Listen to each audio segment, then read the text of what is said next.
الحمدللہ وحدہ والصلاة والسلام علی من لا نبی بعد۔ کل کے خلاصے تفسیر میں ایک اہم سورہ کہف کے تعلق سے بہت سی باتیں رہ گئی، اسی تعلق سے کچھ باتیں آج کے درس میں آپ کے سامنے پیش کرتا ہوں۔ سورہ کہف یہ قرآن مجید کی اہم سورتوں میں سے اور یہ بھی مکی سورت، مکہ میں اس کا نزول ہوا ہے۔ کہف کے معنی غار ہوتا ہے اور اصحاب کہف کے لفظ سے ایک لفظ اس سورہ کے اندر آیا ہے، اسی مناسبت سے اس سورہ کا نام سورہ کہف۔ اصحاب کہف غار والے کچھ نوجوانوں کا قصہ ہے، اسی مناسبت سے سورہ کا نام سورہ کہف رکھا گیا۔ اللہ رب العالمین نے سب سے پہلے اس سورہ میں اپنے بندے اللہ کے رسول صلی اللہ علیہ وسلم قرآن کے نزول کی بات کی ہے اور قرآن کی نزول کا مقصد بتایا ہے تاکہ لوگوں کو ڈرائے اور خوشخبری سنائے۔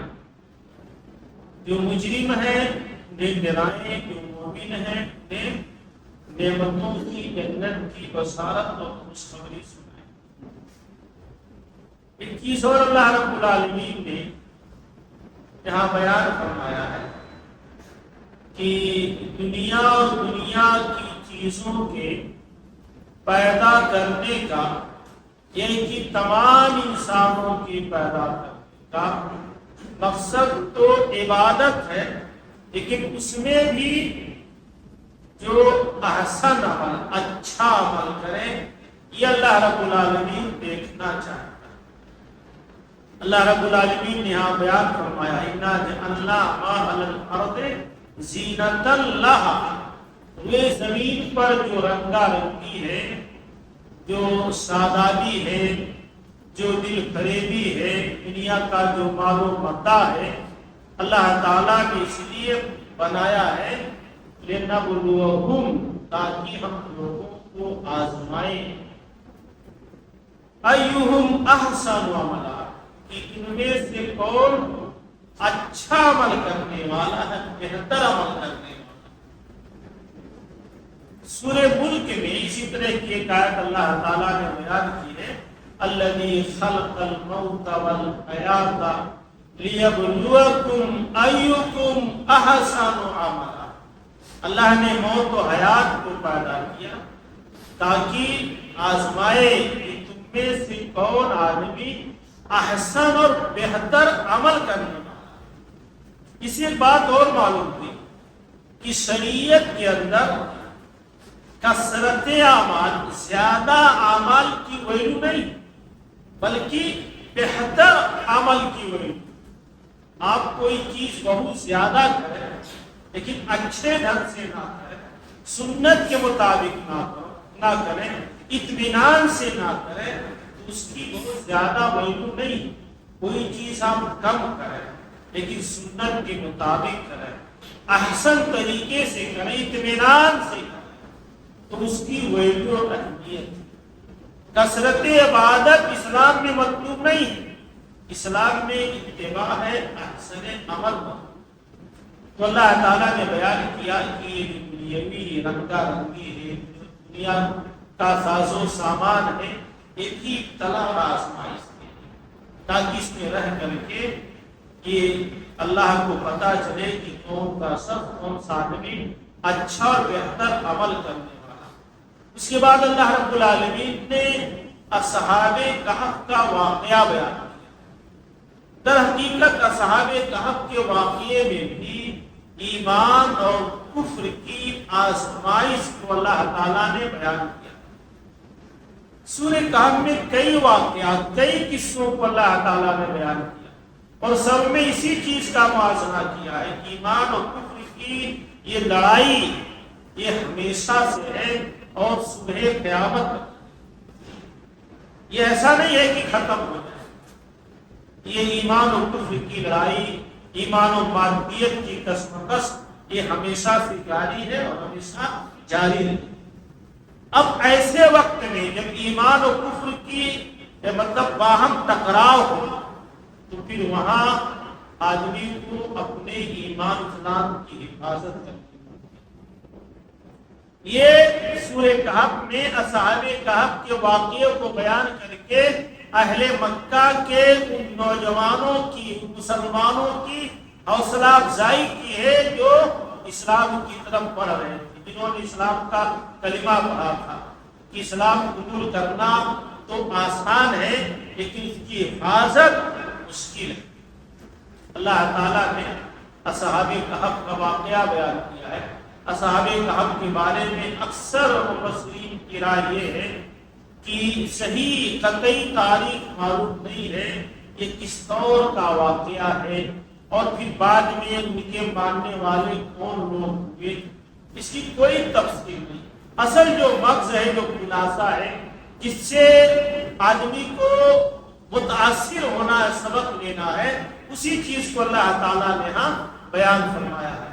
ویسے مفسرین نے اپنے اپنے طور پر بیان کیا ہے کہ بہت برسوں پہلے ایک بادشاہ تھا دقیانوس کا، جو اس دور کے اسلام کو، چاہے وہ یہودیت رہا ہو یا عیسائیت رہا ہو، اس کو تسلیم نہیں کرتا۔ لوگ طرح طرح کی خرافات میں مبتلا تھے۔ کوئی بھی ایسی تقریب نہیں تھی جہاں اللہ کی نافرمانی اور معصیت نہ کی جاتی تھی۔ دنیا بھر کے رسم و رواج تھے۔ کچھ نوجوان صالح طبیعت کے، سلیم الفطرت کے اٹھ کھڑے ہوئے، انہوں نے دیکھا یہ جو باپ دادا ہمارے جس پر قائم ہے یہ تو غلط ہے، یہ کفر ہے، شرک ہے، یہ رسم و رواج یہ انسانی تقاضوں کے خلاف ہے، دین و شریعت کو چھوڑیے، انسانی تقاضوں کے خلاف، انسانی اخلاقیات کے خلاف، اس کے خلاف اٹھ کھڑے ہوئے۔ زہر کے زہر بنتا گیا، 3 4 5 7، قرآن نے کوئی قطعی تعداد نہیں بتائی کہ 3 تھے یا 4 تھے یا 5 تھے، ان کی کہا ہے کہ لوگوں نے اپنے اپنے طور پر ان کی تعداد کو بیان کیا ہے۔ کسی نے 4 کہا، 5واں ان کا کتا تھا، کسی نے 5 کہا، 6واں ان کا کتا تھا، یا 6 کہا، 7واں ان کا کتا تھا۔ تو کہا کہ رجمن بالغیب، یہ لوگوں کی اٹکل پچھو باتیں ہیں اور صحیح تعداد سے کچھ لینا دینا بھی نہیں۔ چند نوجوان، اللہ نے کہا چند نوجوان تھے جو اپنے رب پر ایمان لیا، اپنے طور پر انہوں نے اللہ کو تلاش کیا۔ کبھی ہوتا ہے کوئی بھی شریعت نہیں ہوتی ہے، کبھی ہوتا ہے کہ ایک رب ایک اللہ ہے۔ بہت سارے کافر مشرک دہریہ قسم کے لوگوں کو دیکھا جاتا ہے جو نہیں مانتے ہیں، لیکن کوئی خاص موقع آتا ہے، کوئی خاص چیز آتی ہے، کسی حادثے سے 2 4 ہوتے ہیں یا خوشی مسرت کا کوئی لمحہ آتا ہے تو خود بخود سجدہ ریز ہو جاتے ہیں، سجدے میں گر پڑتے ہیں، اس احساس سے ایک ذات ایک ہستی ہے، اس کے سامنے ہمیں جھکنا چاہیے۔ تو بہرحال یہ چند نوجوان اپنے طور پر ایمان لے آئے اور قوم کے خلاف بغاوت کی۔ بادشاہ وقت نے ان کے خلاف فرمان جاری کیا کہ انہیں گرفتار کیا جائے، پکڑا جائے۔ یہ طاقت میں کمزور تھے، تعداد میں کم تھے، انہوں نے یہی غنیمت سمجھی کہ اپنے آپ کو چھپا لیا اور پھر آبادی سے باہر ایک ایسے غار میں جہاں عام طور پر لوگ نہیں جاتے تھے، جہاں کے تعلق سے طرح طرح کے قصے مشہور تھے، ڈراؤنے قصے، اسی غار کی طرف چل پڑے۔ جاتے وقت راستے میں ایک کتا بھی ان کے ساتھ کھو لیا اور پھر اس کے بعد یہ چند نوجوان گئے اور غار میں داخل ہو گئے۔ کتا غار کے دروازے پر گیا، وہیں بیٹھ گیا اس کے بعد اللہ تعالیٰ نے ان پر نیند طاری کر دی اور سو گئے، اور 309 برس تک، 1 2 10 20 25 50 نہیں، 309 برس تک اللہ تعالیٰ ان کو سلایا۔ پورا اللہ نے اب قصہ بیان کیا ہے کہ اوپر کا گار کا دہانا کچھ حصہ کھلا ہوا ہے۔ اللہ تعالیٰ سورج کو دائیں بائیں ایسے چلتے وقت ان کو بدل دیا کرتا تھا کہ ان پر روشنی نہ پڑے، ان کے کروٹ بھی بدلتا رہتا تھا اللہ تعالیٰ، اور 309 برس تک یہ سوئے رہے۔ کتے کے وہاں جانے کی بھی ایک حکمت تھی کہ انجان جگہ، ڈراؤنی جگہ، گیٹ پر ایک کتا بیٹھا ہوا، لوگ اس طرف گئے بھی نہیں، لوگ ان نوجوانوں کو بھول گئے۔ تاریخ میں کئی نہیں ہے کہ نوجوانوں کی کھوج ہوئی، تلاش ہوئی، کچھ دن تک ادھر ادھر کی بات ہوتی رہی، اس کے بعد لوگ بھول گئے۔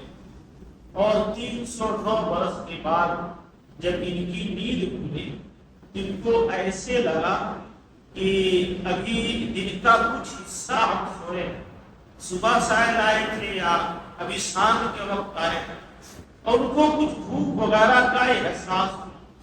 اچھا، کچھ چیزیں ایسی بیان کی جاتی ہیں کہ ناخن بڑے بڑے ہو گئے تھے اور بال بڑے بڑے ہو گئے تھے، یہ سب اسرائیلی روایات ہیں، کی کوئی تحقیق نہیں۔ اگر ایسا ہوا ہوتا تو ان کو خود تعجب ہوتا اپنے آپ کو دیکھ کر، لیکن ان کو کچھ نہیں احساس ہوا، کیونکہ قرآن کہہ رہا ہے کہ جب وہ بیدار ہوئے تو بھوک کا احساس ہوا، تو یہ ہوا کہ جا کر کے کچھ کھانے پینے کا سامان لے آؤ۔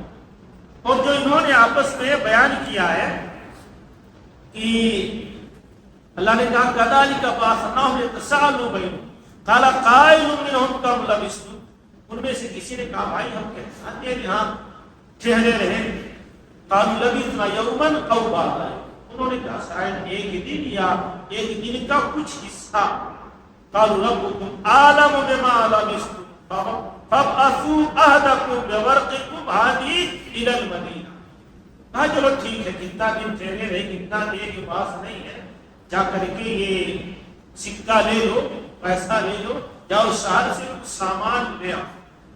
فَلْيَنْظُرْ أَيُّهَا أَزْكَىٰ طَعَامًا فَلْيَأْتِكُم بِرِزْقٍ مِّنْهُ، آپ کوئی اچھا سا کھانا لے آؤ، لیکن یاد رکھنا وَلْيَتَلَطَّفْ، اور احتیاط کے ساتھ، وَلَا يُسْرِفْنَ بِكُمْ أَحَدًا، تمہارے بارے میں کوئی جان نہ پائے، إِنَّهُمْ يَظْهَرُوا عَلَيْكُمْ يَرْجُمُوكُمْ، کیونکہ اگر گئے اور جان گئے، تم پکڑ لیے گئے، تم پر غالب آ گئے تو مار ڈالیں گے، یا اپنے ملت کی طرف، اپنے دین کی طرف تمہیں لوٹنے پر مجبور کریں گے۔ تو یہ آیت بتا رہی ہے کہ کچھ ایسا وہاں ان کے جس پر نہ ناخن نہ بال، ایسا کچھ نہیں تھا جس کی بنیاد پر یہ کہا جائے کہ بال بہت بڑے بڑے ناخن ہوں گے، کیونکہ اگر ایسا ہوتا تو خود ہی ان کو شبہ ہو جاتا کہ ہم بہت مدت تک ٹھہرے ہیں۔ بہرحال جب ایک نوجوان اس میں سے گیا ایک دکان پر کچھ لے اور اس کے پاس وہی غلامی کرنسی پرانا سکہ تھا جو 3 صدی پہلے، تو جب وہاں گیا پیش کیا تو وہ حکومت بدل گئی، وہ افراد بدل گئے، وہ کرنسی بدل گئی، سب کچھ بدل گیا۔ ابھی مطلب 10-20 سال پہلے 50 پیسہ تھا، اس سے پہلے والے 25 پیسہ دیتے تھے، اب تو دھیرے دھیرے چھوٹا والا روپیہ بھی لائے، ہمارے ابھی کی لائے کہتے ہیں کہ یہاں چلتا، ہمارے یہاں نہیں چلتا،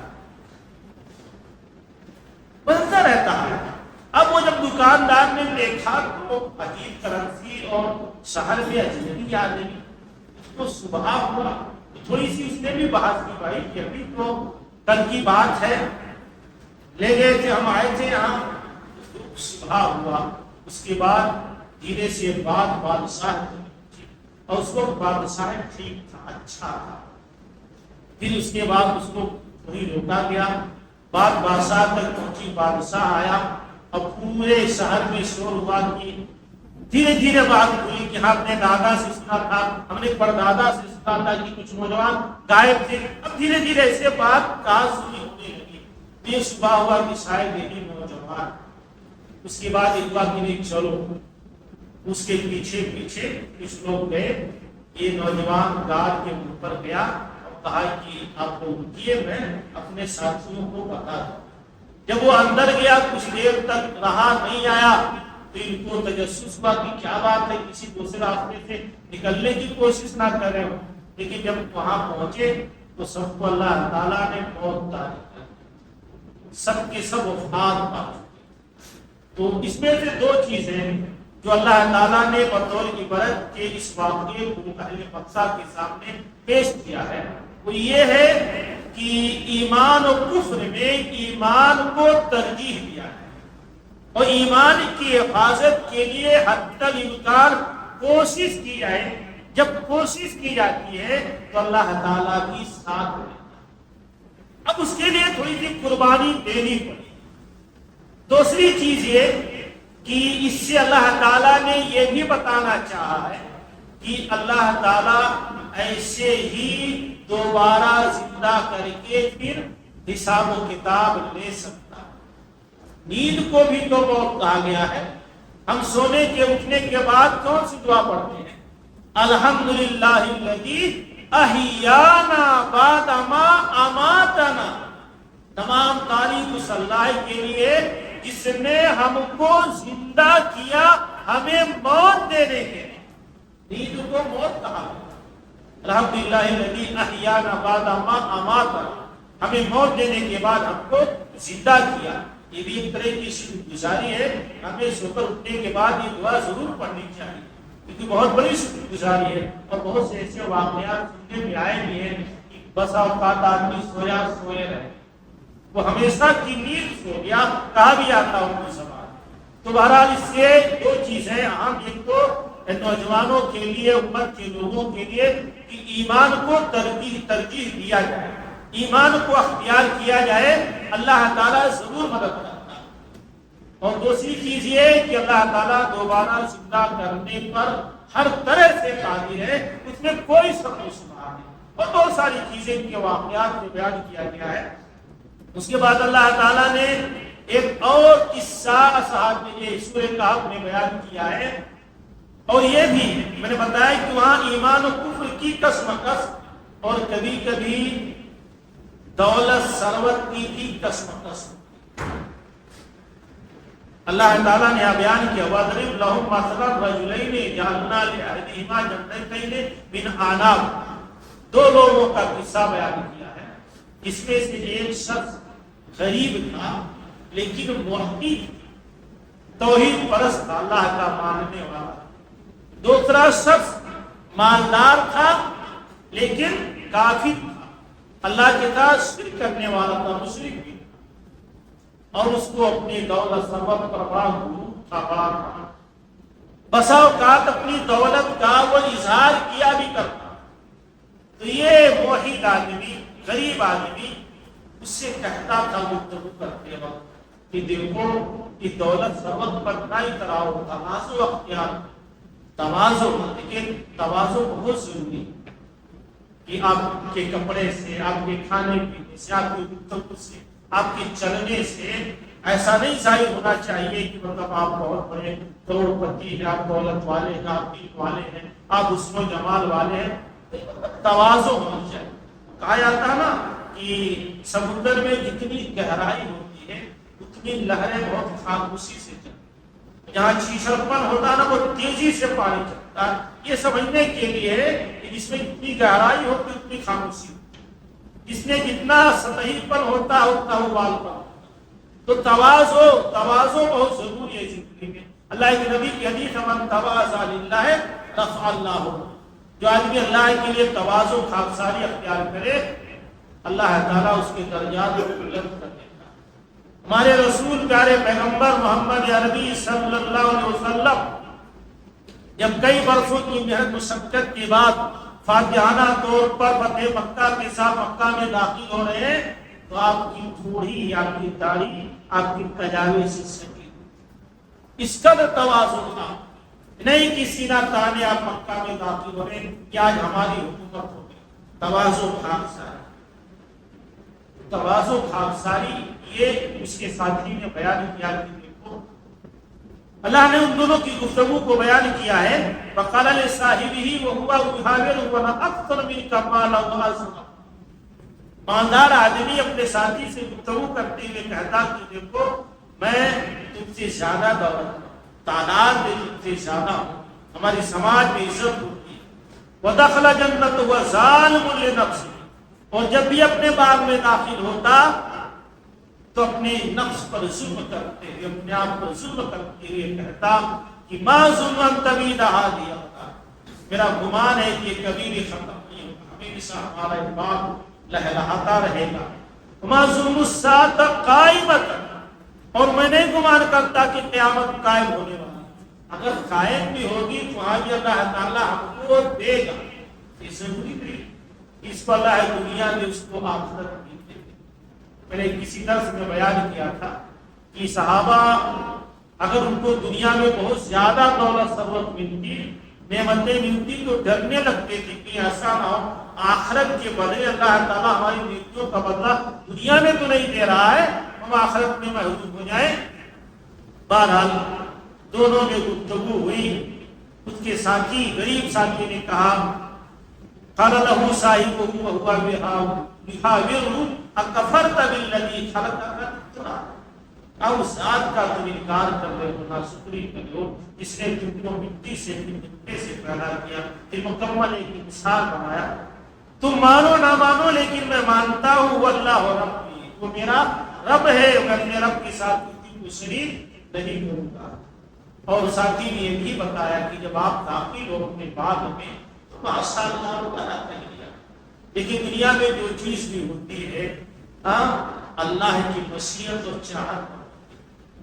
ابھی پرسوں میں جمعہ کی دن گیا تھا, انہوں نے مسجد پڑھ رہی ہے, یہ دیکھ کر واقعی مجھے بڑی خوشی ہوئی کہ کوئی گھر ایسا مجھے نہیں دکھائی تو ماشاء اللہ نہ لکھا. جتنے مکانات بن رہے ہیں ماشاء اللہ بڑے بڑے اچھا لگتا ہے, لیکن بارہ اس کا اثر ہونا بھی چاہیے. ہاں ماشاء اللہ لکھا ہے, اور گھر کی عورتیں بھی پڑھتا ہے سے چلے پھرے تو اس ماشاء اللہ کا کیا ہے. آدم الفضل ربی کہو اور حلال کمائی اس میں داخل کرو, لکھ دو آدم الفضل ربی, یہ میرے رب کے فضل سے ہے, یہ بھی غلط. مطلب ان چیزوں کا اثر بھی ہونا چاہیے. تو کہا کہ جب اپنے باغ میں داخل ہو تو ماشاء اللہ کہیے کرو, لا قوت الا باللہ. پوری گفتگو اللہ نے یہاں نقل کیا ہے. بہرحال یہ ہوا کہ اللہ تعالیٰ نے اس مالدار شخص کے باغ کو تباہ و برباد کیا. پھر اس کو پچھتاوا ہوا کہ کاش میں نے اللہ کے ساتھ نہ کفر و شرک نہ کیا, ہم نے اپنے ساتھی کی بات مان لی. تو صالحیت, تقوی اور پھر یہ کہ دولت ثروت, یہ دونوں کی بھی کسمکس ہے. ایک طرف محتاجگی, ایک طرف دولت, ایک طرف فقیری, ایک طرف مالداری. اگر صالحیت کے ساتھ تقوی کے ساتھ فقیری نصیب ہے تو اس کو تقدیر ہے. اگر یہ ہے کہ آخرت کو برباد کر کے دولت نصیب ہو, اللہ اس کے رسول کی نافرمانی کر کے دولت نصیب ہو, تو اسی دولت کو ٹھوکر مار دینا چاہیے. تو اللہ تعالیٰ نے اسے صحابہ کہف کا واقعہ بیان کیا ہے. یہ صحابہ کہف کو فتح نصیب ہوئی, ایسے یہاں اس غریب شخص کو اللہ نے عزت دی اور ایماندار شخص تباہ و برباد ہو. اس کے بعد آگے چل کر کے اللہ تعالیٰ نے ایک علم اور ایک جہالت کی کشمکش کا واقعہ بیان کیا ہے. حضرت موسیٰ علیہ السلام, حضرت خضر علیہ السلام. صحیح بخاری کی بعض روایتوں میں ہے کہ ایک موقع پر کسی محفل میں حضرت موسیٰ علیہ السلام سے کسی سائل نے, پوچھنے والے نے پوچھ لیا کہ اس دنیا میں سب سے بڑا عالم کون سا. اب وہ نبی تھے, علم نبوت ان کو حاصل تھا, نبی دین کا سب سے بڑا عالم ہوتا. ہمارے نبی جو کہ امی تھے, انپڑھ تھے, کہا جاتا ہے معلم انسانیت, پوری انسانیت کیا معلم. تو ہر نبی اپنے دین کا سب سے بڑا عالم ہوتا ہے. اسی تناظر میں انہوں نے کہا کہ وہی سب سے بڑا عالم. مفسرین لکھتے ہیں کہ اللہ تعالیٰ کی بات پسند نہیں ہے, کیونکہ فوقا کل ذی علم نبی, ہر علم والے کے اوپر بھی ایک علم والا ہوتا ہے. دوسری چیز یہ کہ اللہ تبارک تعالیٰ جہاں موسیٰ کے علم میں اضافہ کرنا چاہتا تھا، وہاں یہ بھی اللہ تعالیٰ چاہتا تھا کہ کچھ ظاہری چیزیں ہوتی ہیں اور ہم ظاہر کے اعتبار سے اس پر حکم لگاتے ہیں، جبکہ باطنی طور پر اس کی حکمت مصلحت کچھ اور ہوگا، دنیا میں کچھ اور ہو رہا ہوگا، ہمیں لگتا بس ایسے ہی ہوگا، لیکن اسی میں اللہ تعالیٰ کوئی دوسرا پہلو پیدا کرتا ہے۔ آپ کے علم میں شاید اضافہ ہوا، پہلے سے آپ جانتے ہو دنیا میں ایک قوم ہے مستشرقین۔ یہ ایک ایسی قوم ہے جو یورپ امریکہ کی کسی گوشے میں بیٹھ کر کے خالص اسلام کا مطالعہ کرتا ہے، خالص اسلام، اور اسلام کی تعلیمات کو گڈ کرنے کے لیے وہ شبہوں کو شبہات پیدا کرتا۔ کسی پروفیسر نے لکھا تھا کہ علی گڑھ کے کسی جب وہاں کسی یونیورسٹی میں پڑھ رہے تھے، ایک جگہ ٹہلنے گئے، ان کے ساتھی نے کہا چلو میں آج تمہیں ایک ایسی جگہ لے کر چلتا ہوں۔ کہاں گئے؟ گاڑی سے صحرا بیابان میں، اس کے بعد ایک ایسی جگہ گئے جہاں عموماً لوگ نہیں جاتے، تو جب گئے اس جنگل میں تو بہت بڑی عمارت، تو جب عمارت میں داخل ہوئے تو بڑی بڑی داڑھیاں، ٹوپیاں، تو لگا کہ یہ تو بڑے بڑے مفسر اور محدث ہیں، تو کہا ہاں یہ تو بڑے بڑے محدث مفسر ہیں، لیکن یہ سب کی سب یہودی، یہ اس لیے یہاں تعلیم حاصل کرتے ہیں تاکہ اسلامی تعلیمات کو گڈ کریں، آپس میں ملا دیں، شبہوں کو شبہات پیدا کریں۔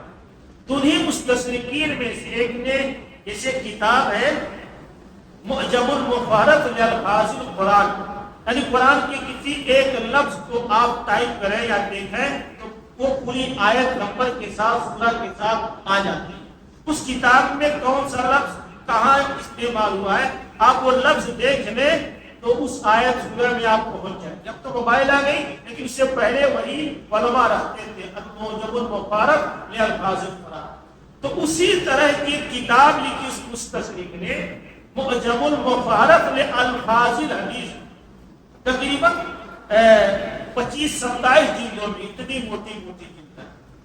آپ ایک حدیث کا ٹکڑا جیسے الاعمال انما الاعمال بالنیات، تو خالی الاعمال آپ دیکھیں تو سامنے لکھا رہے گا قاف میم سین، مطلب وہ رمز ہے کہ سارا کوڈ ہے کہ بخاری میں کہاں، مسلم میں کہاں ہے، نسائی میں کہاں ہے۔ تو اللہ تعالیٰ نے اس چیز کو مسلمانوں کے فائدے کے لیے بنایا، انہوں نے اس لیے اس کتاب کو لکھا تاکہ اسلامی تعلیمات کو خلق مند کر دیں، لیکن آج الحمدللہ معاملہ یہ ہے کہ بہت سے لوگ اس سے فائدہ اٹھا۔ آپ نے کچھ سنا ہوگا کہ ہمارے یہاں یورپ ایشیا میں مسلمان کم ہوتے ہیں، لیکن یورپ میں آپ دیکھیں مسلمان زیادہ ہوتے ہیں۔ بات زیادہ طویل ہوگی، کہنا چاہتا تھا کہ کچھ چیزیں لگتا ہے کہ ہمارے خلاف ہو، لیکن وہ اللہ تعالیٰ ہمارے موافق۔ ابھی جو ہوا ہو رہا نا، ہم کو تو یقین ہے شرح صبر کے ساتھ انشاءاللہ کہ ہو سکتا حالات بہت بہتر ہے، کیونکہ انہی میں سے اللہ تعالیٰ انہی کے خلاف کرے گا۔ ہمارے اندر جرات طاقت تو نہیں ہے، لیکن انہی میں سے انہی کو توڑے گا، یہ یقین ہے اللہ تعالیٰ ایسا ضرور کرے گا۔ تو ایسے ہی حضرت موسیٰ و خضر کا واقعہ جو اللہ تعالیٰ نے بیان کیا ہے، جہاں علم کے ساتھ ساتھ یہ بات ہوئی کہ کچھ چیزیں ہیں جو حضرت خضر نے کی وہ حضرت موسیٰ کو نہیں مانا۔ جب حضرت موسیٰ نے کہا کہ میں سب سے بڑا عالم ہوں، تو اللہ نے کہا کہ ہمارا ایک بندہ اور ہے جو تم سے زیادہ جانتا ہے۔ اب اس کا مطلب نہیں کہ حضرت خضر حضرت موسیٰ سے زیادہ جانتے تھے، لیکن بعض چیزیں حضرت خضر کو حضرت موسیٰ سے زیادہ معلوم۔ بہرحال کچھ نشانیاں اللہ نے بتائی کہ جاؤ فلاں جگہ جہاں ہم دونوں دریا ملتے ہیں وہاں ہمارا بندہ ملے گا، اور کچھ مچھلی وغیرہ بھی ساتھ میں لے لیے، کہا جہاں مچھلی غائب ہو جائے گی وہاں بندہ ملے گا۔ یہ اپنے شاگرد یوشع کے ساتھ گئے وہاں، اور پھر حضرت خضر سے ملاقات ہوئی، بتایا کہ میں آپ سے کچھ سیکھنا چاہتا ہوں۔ انہوں نے کہا نہیں، ہمارے ساتھ نہیں رہ سکتے کیونکہ تم صبر ہی نہیں کر سکتے۔ تو انہوں نے کہا نہیں، مطلب میں صبر کروں گا، میں کچھ نہیں کروں گا، اور آپس میں طے ہوا اور دونوں وہاں سے چل پڑے۔ اللہ تعالیٰ نے یہاں ان کے قصے کو بہت تفصیل سے بیان کیا ہے۔ وَإِذْ قَالَ مُوسَىٰ لِفَتَاهُ لَا أَبْرَحُ حَتَّىٰ أَبْلُغَ مَجْمَعَ الْبَحْرَيْنِ أَوْ أَمْضِيَ قَالَ لَهُ مُوسَىٰ هَلْ أَتَّبِعُكَ عَلَىٰ أَن تُعَلِّمَنِي مِمَّا عُلِّمْتَ رُشْدًا قَالَ إِنَّكَ لَن تَسْتَطِيعَ مَعِيَ صَبْرًا۔ حضرت خضر نے کہا تمہارے ساتھ صبر کرنے کی طاقت نہیں رکھوں گا، کہانی میں صبر کروں گا۔ بہرحال دونوں چلے اور ایک کشتی پر سوار ہوئے۔ جب دریا پار کیے تو کشتی والے نے ان سے پیسہ نہیں لیا، لیکن جیسے اترے حضرت خضر نے اس کشتی کا ایک تختہ توڑ دیا۔ حضرت موسیٰ علیہ السلام کو غصہ آیا کہ غریب آدمی تھا، پیسہ بھی نہیں لیا، اوپر سے آپ نے ان کی کشتی بھی توڑ دی۔ حضرت خضر نے کہا یہیں سے بھی چلے جاؤ اور ہمت ہے، میں نے کہا تھا کہ تم میرے ساتھ نہیں رہ سکتے، ہر ٹھیک آئندہ میں غلطی نہیں کروں گا۔ پھر بہرحال دونوں چلے، چلتے چلتے ایک چھوٹا سا بچہ کھیل رہا تھا، حضرت خضر نے اس کو پکڑ کر کے مار ڈالا۔ لکھا فَانْطَلَقَا حَتَّىٰ إِذَا لَقِيَا غُلَامًا فَقَتَلَهُ، اس بچے کو حضرت خضر نے قتل کر دیا۔ پھر حضرت موسیٰ کو جناب قتلت نفسا زکیۃ بغیر نفس، کہا بغیر کسی قصور کے آپ نے بچے کو قتل کر دیا۔ لقد جئت شیئا نکرا، تبصرہ بھی کر ڈالا، آپ تو بہت غلط کام کر رہے ہیں، ایک سوال بھی لاگا اوپر سے تبصرہ۔ انہوں نے کہا الم اقل لک انک لن تستطیع معی صبرا، کہا کیا میں نے تم سے کہا نہیں تھا کہ تم میرے ساتھ صبر نہیں کر سکتے ہو؟ کہا ٹھیک اب میں سمجھ، انسان کو کان صحیح بات ہے فلا تسأل، اس کے بعد اگر میں کوئی سوال کروں گا آپ سے تو آپ مجھے اپنے ساتھ مت رکھیے گا۔ قد بلغت من لدنی عذرا،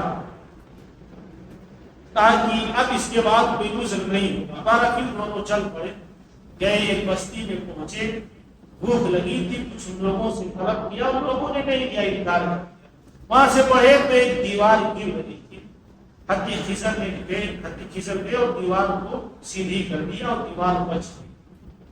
حضرت موسیٰ بالکل پڑے کہ کبھی لوگوں نے کھانا پینا نہیں کیا، وہ بھوکے تھے، اگر کرنا ہی تھا تو کچھ مانگ لیتے، کیا ضرورت تھی ان کے ساتھ احسان کرنے کی؟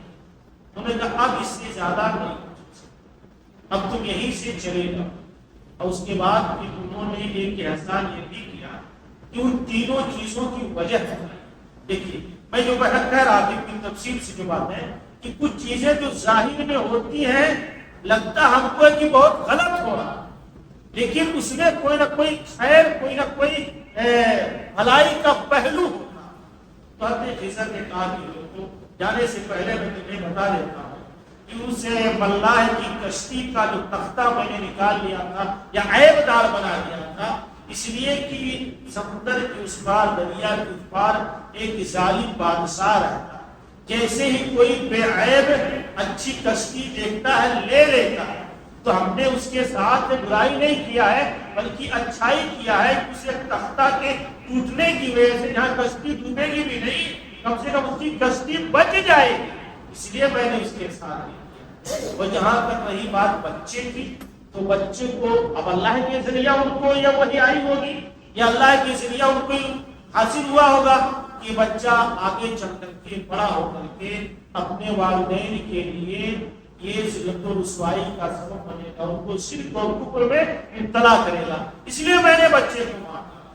اور وہ دیوار جہاں تک درست کرنے کی بات ہے تو در حقیقت گرچہ قوم کے لوگوں نے ہمیں کھانا نہیں دیا، لیکن وہ دیوار جو ہے اس دیوار کے پیچھے یتیم بچوں کا مال ہے، ابھی وہ چھوٹے ہیں اور ان کا والد نہیں ہے، میں نے چاہا کہ کم سے کم بڑے ہونے تک ان کا مال وہاں محفوظ ہے۔ کہا یہ وہ چیز ہے جس کی تعمیل اس پر تم صبر نہیں کرتے۔ اللہ کے نبی صلی اللہ علیہ وسلم بیان فرماتے ہیں کہ کاش حضرت موسیٰ نے صبر کیا ہوتا بہت ساری اور باتیں ہم کو معلوم ہو گئی۔ تو اس واقعے کے ذریعہ اصل میں اہل مکہ نے اللہ کے نبی سے سوال کیا تھا کہ اصحاب کہف کے بارے میں آپ کیا جانتے ہیں، موسیٰ و خضر کے بارے میں آپ کیا جانتے ہیں، اور تیسرا سوال ذوالقرنین کے بارے میں۔ اچھا حضرت موسیٰ کے قصے میں صبر ہے، اگر یہ صبر سے کام لیے ہوتے بہت ساری چیزیں ان کو حاصل ہو گئی. اصحاب کہف کے نوجوانوں نے صبر سے کام لیا، ان کو فائدہ ملا. اب آخر میں اللہ تعالیٰ نے ذوالقرنین کا ایک واقعہ بیان کیا ہے. ذوالقرنین یہ کون تھے کیا تھی، اس پر بھی مفسرین نے اپنے اپنے طور پر کتابیں لکھی ہیں، لیکن یہ بات سب کے یہاں متفق علیہ ہے کہ دنیا میں 4 لوگ ایسے گزرے ہیں جنہوں نے پوری دنیا میں بادشاہت کی حکومت کی. 4 بادشاہ دنیا میں ایسے گزرے ہیں جنہوں نے پوری دنیا پر حکومت کی ہے، جن میں سے 2 مومن تھے اور 2 کافر تھے. مومنوں میں سے ایک حضرت سلیمان علیہ السلام، ان کا تو چرند پرند پر بھی ان کی حکومت تھی، اور دوسرے یہی ذوالقرنین، یہ مومن تھے، انہوں نے پوری دنیا پر حکومت کی ہے. کافروں میں سے آتا ہے ایک کا نام نمرود، حالانکہ مختلف بھی ہے، اور ایک کا نام بختالنصر. بختالنصر کا بہت مشہور ہے، اس کو سکندر اعظم بھی کہتے ہیں، پتہ نہیں کیا ایسی کیا غلط ہے، لیکن 2 مومن تھے کنفرم. تو ذوالقرنین کو اللہ تعالیٰ نے بڑی لمبی بادشاہت عطا کی. اللہ نے یہاں بیان کیا ہے یسألونک عن ذوالقرنین، تو آپ سے ذوالقرنین کے بارے میں سوال کرتے پوچھتے ہیں، آپ بتا دیجئے کہ ان کی کچھ باتیں میں تمہیں بتا دیتا ہوں. انا مکننا لہ فی الارض، ہم نے ان کو زمین میں قوت عطا کی تھی. وآتیناہ من کل شیء سببا، اور ہر طرح کے وسائل ہم نے ان کو دے رکھے تھے. ایک بار انہوں نے پورے مشرق تک کا دورہ کیا، مغرب تک کا دورہ کیا، شمال کی طرف گئے، اور اسی دوران ایک ایسی قوم کے پاس پہنچے ان کی زبان یہ نہیں سمجھتے تھے، نہ وہ قوم ان کی زبان سمجھتے تھے.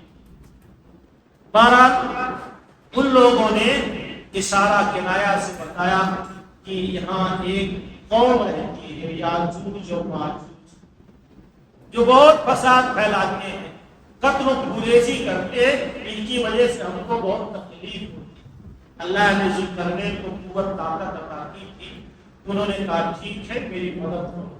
کچھ لوہے کے پترے، انہوں نے چادریں منگوائی، اور اس کے بعد بہت بڑی دیوار تھا. اب وہ دیوار کہاں ہے، اس پر بھی مفسرین کے الگ الگ اقوال ہیں. کچھ لوگ تو کہتے ہیں وہی دیواریں چین گی، یا ماجوج وہی مطلب قید کر لیے گئے ہیں. کچھ لوگ الگ الگ طور پر کہتے ہیں. بہرحال ایک جگہ ہے وہ جہاں ان کو قید کر لیا گیا. بعض روایتیں ایسی آتی ہیں جو روزانہ اس دیوار کو توڑنے کی کوشش کرتے ہیں، لیکن نہیں کوشش کر پاتے. لیکن قیامت کے آخر میں اللہ کی حکمت مصلحت کے تحت وہ دیوار ٹوٹ جائے گی، اور پھر وہ لوگ اس سے نکلیں گے، شر و فساد پیدا کریں گے. اس سے پہلے دجال کا خروج ہوگا، یعنی ماجوج کا خروج ہوگا. اسی دور میں حضرت عیسیٰ علیہ السلام کا نزول ہوگا، جو یاجوج ماجوج کو دجال جیسے کو ختم کریں گے. پھر کچھ برسوں تک دین کا غلبہ رہے گا، دنیا میں امن و امان رہے گا. پھر اس کے بعد شر و فساد پھیلے گا، پھر قیامت آئے گی. ہمارے بہت سے بھولے والے مسلمان وہی حضرت عیسیٰ علیہ السلام کے دور کے منتظر ہیں. انشاءاللہ پھر ہمارے ہو. یہاں غلطی ذکر تو رسوائی کے ساتھ کسی کتاب میں پڑھا تھا کہ کسی مسلمان نے ایک یہودی سے کہا ایک دور آئے گا جب ہم تمہیں دوڑا دوڑا کر کے ماریں گے. تو کہا جب وہ دور آئے گا وہ دوڑانے والے تم مسلمان نہیں رہو گے، اور وہ دوڑنے والے ہم یہودی نہیں. آج تمہارے اندر کمیاں ہوئی، ہم تم پر غالب ہیں. کل ہمارے اندر کمی ہوگی، تم غالب رہو گے. تو جو دوڑانے والے رہیں گے وہ نہ تم رہو گے، نہ دوڑنے والے ہم رہیں گے. وہ سچی بات ہے. جب جب قوم محنت کرتی ہے، کوشش کرتی ہے، غالب رہتی ہے. تو وہی حضرت عیسیٰ کا دور آئے گا. بہرحال حضرت ذوالقرنین نے وہ دیوار چنی، اس کے بعد ان کو وہاں بند کر دیا. اس طرح سے اس قصے کو اللہ تعالیٰ نے بہت تفصیل سے بیان کیا. آخر میں چل کر کے اہل مکہ سے مخاطب ہو کر کے اللہ نے کہا قُلْ هَلْ نُنَبِّئُكُم بِالْأَخْسَرِينَ أَعْمَالًا الَّذِينَ ضَلَّ سَعْيُهُمْ فِي الْحَيَاةِ الدُّنْيَا وَهُمْ يَحْسَبُونَ أَنَّهُمْ يُحْسِنُونَ صُنْعًا. ایک بہت بڑی بات کہی کہ کبھی کبھی ہم آپ یا کچھ لوگ کچھ کام کرتے ہیں اور سوچتے ہیں وہ اچھا کام، بہت بہتر کام ہے، حالانکہ اللہ اس کے رسول کی نگاہ میں اچھا نہیں. اللہ نے بیان کیا ہے نبی آپ کہہ دیجیے کیا میں تم کو بتا دوں کہ اعمال کے اعتبار سے سب سے زیادہ خسارے والے کون لوگ ہیں؟ وہ لوگ ہیں جن کی کوشش دنیاوی زندگی میں ضائع ہو گئی، جو دنیا ہی کے لیے کوشش کرتے ہیں، مرتے مٹتے ہیں اور یہ گمان کرتے ہیں کہ جو کچھ وہ کر رہے ہیں بہت اچھا کر رہے ہیں۔ اللہ نے کہا اولئک الذین کفروا بآیات ربہم، یہی لوگ ہیں جنہوں نے اپنے رب کی آیتوں کے بدلے کفر کو اختیار کیا اور اپنے رب کے ملاقات کا انکار کیا۔ فحبطت اعمالهم، ان کے اعمال ضائع برباد ہو جائیں گے۔ فلا نقیم لهم یوم القیامۃ وزنا، ہم قیامت کے دن کے اعمال کا وزن نہیں کریں گے۔ یہ آیت اس کے علاوہ اور بہت ساری آیتیں ہیں کہ کافروں کے، مشرکوں کے نام اعمال تولے نہیں جائیں گے۔ وہ جو دنیا میں اچھائیاں کرتے ہیں ان کی اچھائیوں کا بدلہ دنیا میں دے دیا جاتا ہے۔ کافروں کے اعمال قیامت کے دن تولے نہیں جائیں گے، صرف مومنوں کے اعمال تولے جائیں گے، مسلمانوں کے اعمال تولے جائیں گے، کلمہ کو لوگوں کے اعمال تولے جائیں گے، اس کے مطابق فیصلہ ہوگا۔ تو سب سے زیادہ عمل کے اعتبار سے خسارے والے وہ ہیں جو صرف دنیاوی کوشش کرتے ہیں اور یہ سمجھتے ہیں کہ ہمارے حق میں بہتر ہے۔ اس طرح سے اہل مکہ کی طرف اشارہ کیا ہے کہ نبی کا انکار کر کے، نبی کی رسالت کا انکار کر کے، نبی پر نازل کردہ کتاب کا انکار کر کے تم یہ سمجھتے ہو کہ بہت اچھا کام کر رہے ہو، حالانکہ تمہارے لیے خسارے نقصان کا باعث ہے۔ اس طرح سے کچھ باتیں اللہ تعالیٰ نے تفصیل سے بیان کی ہے۔ اللہ تعالیٰ ہم سب کو کتاب و سنت کی صحیح و صحیح سمجھ عطا فرمائے اور کتاب و سنت کی روشنی میں زندگی گزارنے کی توفیق عطا فرمائے۔ آمین۔ السلام علیکم۔